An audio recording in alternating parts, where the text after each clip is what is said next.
What's up, guys? I wanted to touch on a subject on how the devil operates when he sees that you're trying to draw close to God.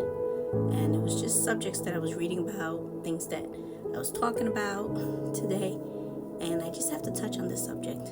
And this is something I'm going to read for you. In a spiritual context, the devil or the enemy is believed to try to stop your progress by sowing doubt, fear, and confusion, leading you away from your purpose and God's plan for your life.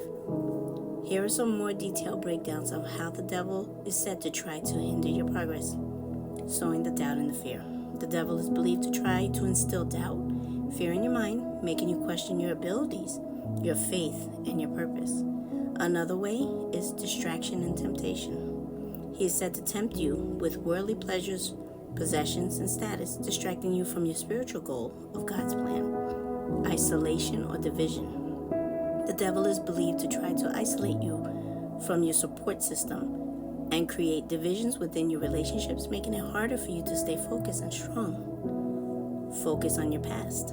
He is said to try to keep you stuck in the past, dwelling on mistakes, failures, preventing you from moving forward and embracing new opportunities. Presenting false promises. The devil is believed to offer false promises, quick fixes, leading you down the path that ultimately, that's a tongue twister, there you go, leads you to suffering and disappointment. Blinding the mind. The devil is said to try to blind your mind to the truth of God's word and the reality of his love and grace. Stealing joy and peace. He is believed to seek to steal your joy, your peace, your contentment, leaving you feeling empty and unfulfilled. Encouraging pride and arrogance. The devil is said to try to inflate your ego, encourage pride, leading you to become self-centered and disconnected from God. Using deceit and manipulation. He is believed to use deceit and manipulation to control your thoughts and actions, leading you to make poor decisions and stray from your path. So knowing these things that I just read, we have to recognize that the devil goes at every angle. He doesn't just come like a little boogeyman, just peekaboo, I see you, tries to scare you. No. He comes to distract you, to tempt you, to lie to you, to make you think that you're not reaching your purpose, or that you don't have a purpose. Presenting false promises. Maybe if you do this, take a shortcut, lie about something, get away with certain things. He presents different things with different people because he knows each person's triggers. So with that being said, we have to be aware of his tricks, his machinations of what he does to try to lure us to fall into these traps. And the only way you can recognize these things is if you're reading his word, hearing things about him, being with like-minded people that encourage you to do the right thing, and meditating your own personal relationship with him, meditating on his word, and keeping it close to your heart. Why? Because the heart is what he can't get. So, because that belongs to God. He can get here, but he can't get to your heart. So, if he can manipulate your mind somehow to get you to not do what you're supposed to do towards God to reach your full potential, then he's got a foothold in your life. And we have to make sure that we're aware of these little subtle tricks that he does to make us feel unworthy, unlovable, that God doesn't care about us, and that we're wasting our time trying to believe in something that's not going to happen. It's a fairy tale. The book is not about God. It's a man who wrote it, or men. A lot of people say that that's where the blindness comes, where they doubt, they don't put trust, and we don't want to fall into those traps. We have to stay strong, pray about it, pray about a matter before you do anything, before you make a decision on something that's going to impact your life. Pray about it. Now, a lot of times when we make mistakes or we do something that's in a poor decision, is because we weren't consulting with God first. That's always the case. It doesn't matter what walk of life you come from, whatever religion or whatever your background is. When you don't have God in the center of your heart and you're not consulting with him, hey, what should I do? Should I go this way? Should I do this? Should I take this job? Should I go with this person? What should I do? When we don't consult with God, then we're consulting with Satan, basically. Because he's going to say, oh, she didn't talk to God. Let me get in there. Let me work my magic. And he will. He will blind your eyes. He will make you think that you're right in your own eyes, that you don't need to answer to anyone. Just live for yourself. Live for tomorrow, because tomorrow you don't know when you're going to die. So, got to be instant gratification. Don't wait on these promises. They're going to take too long. Don't wait on God. He's not coming. That's what he wants you to think. He wants you to fall back on your own self.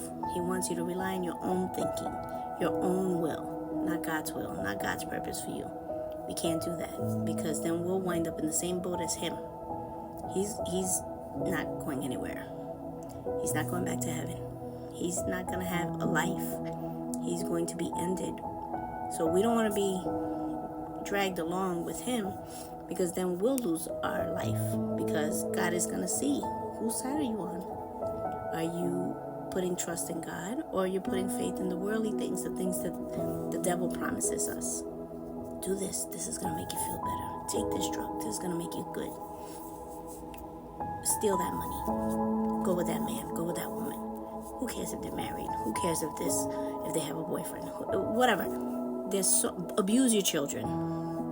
There's so many things that humans are afflicted with, and anything that's negative is not from God. Just know that it's because the list of things that I read falls into those categories. So be strong, pray, constantly pray. Don't give up on praying. Stay close to God. Stay connected with him. Ask him for discernment, ask him for wisdom, and he is going to make the path straight. Regardless of what anybody says, what anybody tries to tell you, if you're following God, Satan is going to throw those darts at you. You don't know what you're talking about. You were this, you were that. That's what Satan wants you to listen to. He wants you to get discouraged, to make you think like, well, yeah, I was that person, but I'm not like that anymore. Well, maybe I'm not good enough. Maybe God doesn't want my worship to him. Maybe God doesn't love me because I don't love me. You understand? That's what Satan wants you to think. He wants you to think that you don't have a purpose and God doesn't love you because you have done so many things in your life. We're all sinful. Sorry, hate to burst anybody's bubble. We are all sinful. When your baby is being born, it's born into sin. They have no idea what their life course is going to be, but they're already inherited that sin from Adam and Eve. So no matter what, at a certain point, the child grows up, they start to lie, they start to disobey, they do things they're not supposed to do. Inevitable. Everyone does it. How do they do it? How do they know how to do it? It's because it's inherited sin. We didn't teach them that. We don't teach a child to lie. How do they know how to lie? It's because the sin is there. It's not how we're supposed to be. So just remember that. Don't get discouraged. Stay on track and make God proud. Glorify him by your behavior, by sticking with his laws and principles and applying the fruitage of the Spirit and letting that be known to people that you're not like them.